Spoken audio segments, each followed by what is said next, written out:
Hey YouTube, what's going on? Today is September 11th, 2012. It's the 11th anniversary of the terrorist attacks on the World Trade Center. But I'm not going to talk about that. I'm going to talk about a man who was a true American hero. A man who was like a brother, a father, and an uncle, all balled up into one. This man's name is Officer Dominick Pezzulo, my high school auto shop teacher at Lehman High School in the Bronx. Dom didn't only teach there, but he was in the first graduating class from that school, where he also met and married his high school sweetheart, Jeanette, a woman who calls me her adopted nephew, which I always found it funny. Everything I know about a small block Chevy, I learned from Dom. At the time, when I was in school, we didn't call him Dom, we called him Mr. P or Pez when we wanted to, break his chops. We made fun of his last name. I had a lot of memories in that shop in my high school. I remember there was one time we were working on a teacher's car, and this guy was too cheap to change his tires, so I got stabbed by the metal threading in the tire. It bounced out of my hand, it bounced all over the floor, and it ended up smacking Dom in the back of the head. And he was pissed at me, man. He was pissed. And I had to explain to him really fast, I'm sorry, Mr. P, I got stabbed in the finger. I didn't mean to. Look at my hand, I'm bleeding. And, he was like, oh, you got to be more careful, Charlie. But he blew it off because he saw that I was hurt and I didn't do it on purpose. I tell you, it was a really proud time, though. One of the most proudest moments I had was when we had the assistant principal and the principal come to the class. They usually do that, and they'll observe the class and see how it's run. And after they made their observations or whatever, I was working on one of the cars in the shop. I was with one of the other students, and he walks up to me with the principal, the assistant principal, puts his hand on my shoulder and says, I want you to meet my ace. This is my ace right here, Charlie.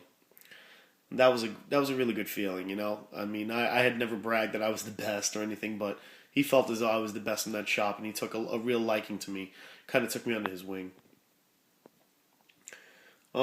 2000, I graduated from Lehman, and Dom had helped me out while I was going to school. He had kind of pushed me to go into Lincoln Tech. He talked to a couple of people that worked in the recruiting place, I guess, and he had helped me get a half scholarship. And I remember, I was going to school, and I smoked the motor on my car, so I went over to his house and I said, listen, you still got that engine in the shop? And he was like, yeah, I got the keys and all. I was like, listen, I really need that engine. I smoked the motor on my car, and, I gotta be able to drive to school. So we were talking, we were just, he was telling me about the job. He was about 6 months in. He was telling me he got into a scuffle with a cab driver and ended up going to the floor.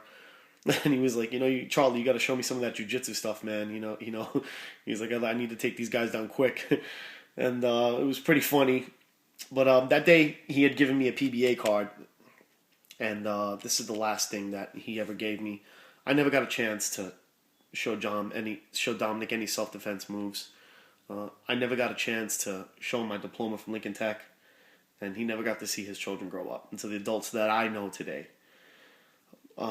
September 11th, 2001, Dom made the ultimate sacrifice. He took a city bus and drove to Ground Zero with two other officers, Willie Jimeno and Sergeant McLaughlin. They had gone into the South Tower to get civilians and other officers out. The building had collapsed and they got crushed by rubble. Dom was able to free himself out. I mean, if you ever met Dom or ever seen pictures of him, he was a big dude. He was a bodybuilder in high school, and he was a bodybuilder outside. He always worked out. I mean, he was a huge guy. So he was able to free himself pretty quickly. And he could have ran to safety, but he ended up staying, and he tried to get the other two officers free. He wasn't able to help Willie Jimeno. He was just crushed by a big concrete slab, and it was too much for him. The North Tower had collapsed and had shaken up the rest of the loose debris in the South Tower. They were further crushed, and Dom was mortally wounded. Dom had taken his Smith & Wesson, his service revolver, his service pistol, and he had fired it to signal to rescue workers where they were. Sergeant McLaughlin and Willie Jimeno were saved. They had both explained his actions. And they said the last things that Dom said was, Willie, don't forget me. I died trying to save you guys.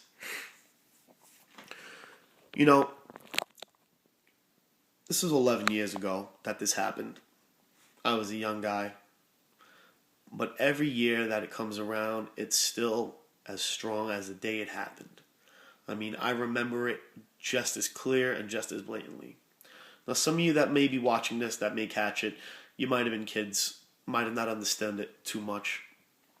Some of you that might see this, you might have not been born then. But I remember that day clearly. And it's a day that none of us can forget. No matter where you live in this country, whether you live down south or west coast, up north, it was an attack on America. It wasn't just about New York. And I never forget the people who passed. I never forget any of those guys who went into those buildings, first responders, everybody that risked their lives to save people, and also all those other FDNY personnel and the NYPD and the Port Authority PD that were first responders and they're now suffering from cancer. And I never forget Dom. I never forget a man who was a pinnacle in my life. Someone who had given me some sort of direction. Now, I won't get into my childhood and none of that. But pretty much, I've got a pretty decent life because of him. And a lot of the things I know, I learned from this man. And, you know, it's funny. You never expect it to be someone that close to you. I mean, I didn't find out Dom had passed until 2 weeks later. And it had crushed me. I couldn't even go to his funeral to see him one last time. But I tell you what I do. Every year, I light a candle for Dom. I light a candle for his memory. I light a candle to remember the life that he lived and the person that he was. So all I'm asking is if you get anything out of this video today, just don't forget. I never forget. I usually end off my videos with a certain way, but I'm going to end them off with a page out of someone else's book. And I'll just say, never forget, God bless America, and long live the Republic.